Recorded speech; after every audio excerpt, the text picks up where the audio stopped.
डाल डालकर उसमें से सोने चांदी के सिक्के ढूंढा करते हैं। अरे धिक्कार है जो गंगा का पानी उतरने पर तुम सोने और चांदी के सिक्के ढूंढते हो। गंगा का पानी उतरने पर तुम उस मिट्टी में महादेव को ढूंढने का प्रयास करना, तो शायद तुम्हारी जिंदगी सवर जाए, शायद तुम्हारी जिंदगी सवर जाए। शिव महापुराण की कथा कहती है, जिस तालाब का जल कम होता है, जिस कुएं का जल कम होता है, जिस नदी का जल कम होता है, जिस सरोवर का जल कम होता है, वहां की मिट्टी को लाकर जब पार्थिव लिंग का निर्माण कर कर पूजन किया जाता है, तो उस नदी का जल स्तर जितना बड़ा होता है, उस नदी में जितना पानी पहले भरा होता है, उतना भंडार भोलेनाथ उसके घर में भरना चालू कर देते हैं। ये हमारा शास्त्र प्रमाण है। शिव को बनाने के लिए उसमें से मिट्टी ढूंढो, और तुम क्या ढूंढ रहे हो? चुंबक डाल के पैसा, चुंबक डाल के सिक्का, और लगे कितने हाथ में? 100, 200, 500, 1000, 2000, 1 लाख, 1.5 लाख रुपए हाथ में लगे होंगे। इससे ज्यादा क्या लगेंगे? 2 लाख लगे होंगे, इससे ज्यादा क्या लगेंगे? पर यदि उसमें से जब नदी का स्तर नीचे जा रहा था, कुएं का पानी कम हो रहा था, तालाब का पानी कम हो रहा था, जलाशय का पानी कम हो रहा था, उस समय पर वहां की मिट्टी को लाकर पार्थिव का निर्माण करते, शिवलिंग बनाकर उसकी पूजन कर कर विसर्जन कर देते, तो नदी पूर्व में जितनी भरी हुई थी उतना भंडार मेरा भोलेनाथ तेरे घर का भर देते। ये हमारा शास्त्र है। एक बार हमने ये कथा पहले कही है, तो किसी ने पूछा, क्यों गुरुजी, उस मिट्टी में ऐसा क्या हो जाता है कि भगवान शंकर जितना उस नदी में पानी भराता है उतना भगवान उसका घर का भंडार भर देता है, उस नदी में ऐसा क्या हो जाता है, उसकी मिट्टी में ऐसा क्या हो जाता है? तो शिव महापुराण की कथा में आता है,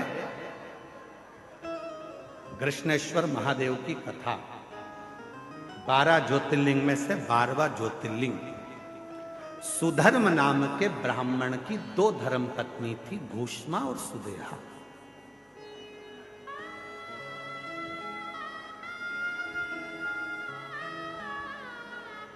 आप लोगों के मन में भी संशय होगा कि नदी का पानी उतरता है तो उसकी मिट्टी का शिवलिंग क्यों बनाया जाता है? उसका फल क्यों इतना कि भगवान का भंडार भर देता है? नदी, तालाब, बावड़ी, कुआं का पानी कम होता है तो उसकी मिट्टी को निकालकर उसका शिवलिंग बनाकर पूजन करने का फल क्या होता है? तो सुनो कृष्णेश्वर महादेव की कथा। सुधर्म नाम के ब्राह्मण की 2 धर्म पत्नियां थी, सुदेहा, घूष्मा, 2। सुदेहा के घर में संतान नहीं है और घूष्मा के घर में एक बेटे ने जन्म लिया। बेटे ने जन्म लिया तो सुदेहा का मुख उतर गया, मेरे गर्भ से औलाद नहीं हुई, और घूष्मा को औलाद हो गई।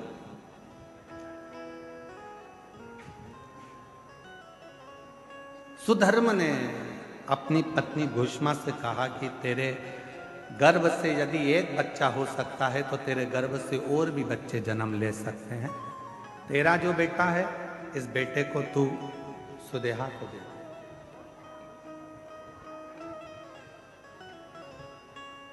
इस बेटे को तू सुदेहा को दे दे। सुदेहा को? हाँ, ठीक है। उत्सव रखा बड़ा भारी, और घूष्मा ने अपने बेटे को सुदेहा की गोद में दे दिया। अब घूष्मा का बेटा नहीं, अब सुदेहा का बेटा।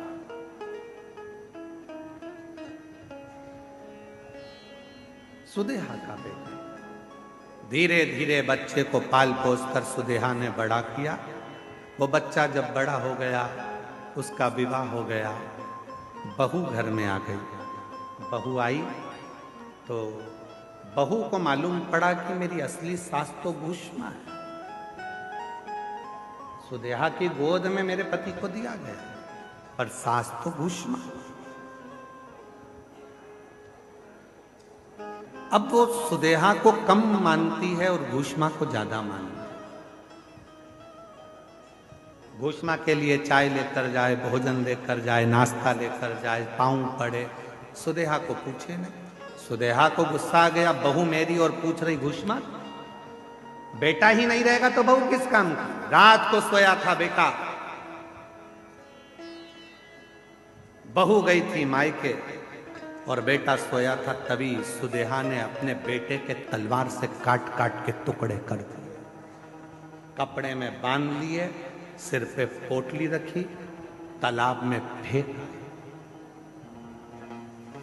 तालाब में फेंक, एक बावड़ी में, एक तालाब में।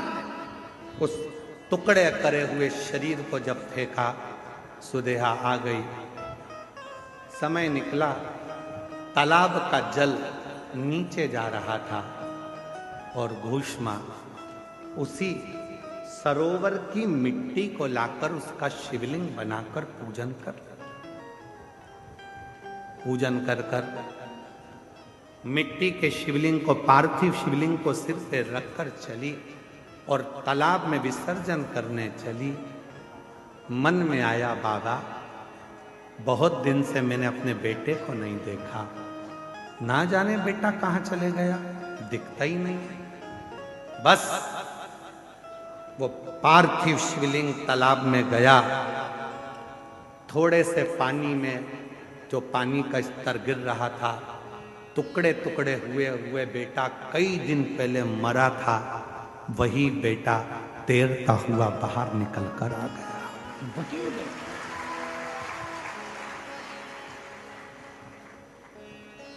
चीख पड़ी, मेरा बेटा और पानी में। मां से गले लगा, बेटा तू पानी में कैसे आ गया? पता नहीं, पर अंदर कोई बाबा था। दोनों पति पत्नी ने मेरी बहुत सेवा की। भूष्मा ने आवाज लगाकर कहा, बाबा मैं जानती हूं कोई दूसरा बाबा नहीं आ सकता, बाबा तो मेरा महादेव ही होगा। बाबा आओ दर्शन तो दो। तब मेरे भोलेनाथ निकल कर बाहर आए और कहा, भूष्मा जिस सरोवर में ना जाने कितने पार्थिव शिवलिंगों का निर्माण होकर विसर्जन हुआ, वो मिट्टी इस सरोवर में जमती चली गई और उसी मिट्टी के भाग से तूने मेरे शिवलिंग का निर्माण करा। तो जितने जितने पार्थिव लोगों ने पूर्व में बनाए थे, उन सब का कण कण मिलकर तूने मेरी आराधना करी, तो तेरा मरा हुआ बेटा भी जिंदा तुझे प्राप्त हो, जिंदा प्राप्त हो गया। बाबा मेरा मन है कि आप इस भूमि पर निवास करो। शिव जी ने कहा, तथास्तु, मैं तेरे नाम से, कृष्णेश्वर महादेव के नाम से 12वें ज्योतिर्लिंग के रूप में इस पृथ्वी पर विराजमान। 12वां ज्योतिर्लिंग का जो पूजन होता है, कृष्णेश्वर महादेव का जो पूजन होता है, कृष्णेश्वर महादेव की जो आराधना होती है, वो दुनिया के लोग जिस दिन समझ गए, यहाँ जल का स्तर नदी का गिरा, गंगा जी थोड़ी खाली हुई, तुम चुंबक लेकर पहुंच गए, पैसा ढूंढने पहुंच गए, सोना ढूंढने पहुंच गए, चांदी ढूंढने पहुंच गए, नदी तालाब बावड़ी का स्तर गिरा, तुमने उसका पानी में सोना चांदी ढूंढा नहीं।